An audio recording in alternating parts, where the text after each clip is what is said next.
गर्मियों के दिनों में एक बड़े से बगीचे में कई तरह की सब्जियां और फल उगाए जाते थे। वहीं एक छोटा सा टमाटर का पौधा भी था, जो बाकी बड़े और मजबूत पौधों के बीच खुद को बहुत कमजोर और तुच्छ समझता था। मेरा घर कितना छोटा और कमजोर है, टमाटर का पौधा उदास होकर बोला।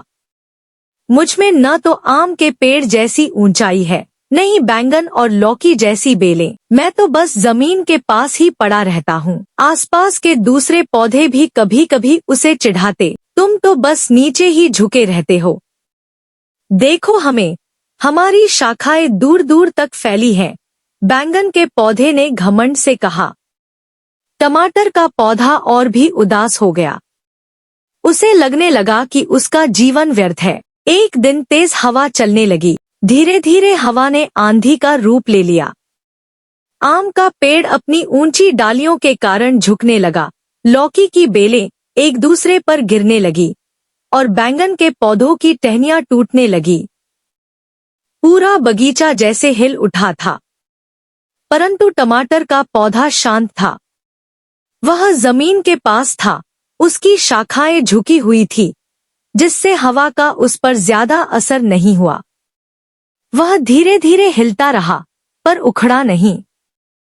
जब तूफान खत्म हुआ, तो बगीचे का हाल बहुत बुरा था। कई बड़े पेड़ और पौधे टूट चुके थे। आम के पेड़ की कुछ डालियां गिर गई थी, लौकी की बेलें बिखर गई थी और बैंगन के पौधों की कई टहनियां टूट चुकी थी, लेकिन टमाटर का पौधा सुरक्षित था। तभी माली आया और देखा कि टमाटर का पौधा हरा भरा खड़ा है। उसने मुस्कुराकर कहा, देखा, कभी कभी छोटा होना भी फायदेमंद होता है। तुम्हारी जड़ें मजबूत थीं और तुम जमीन के करीब थे, इसलिए तुमने आंधी का डटकर सामना किया। टमाटर का पौधा अब समझ चुका था कि उसकी छोटी कदकाठी ही उसकी ताकत थी।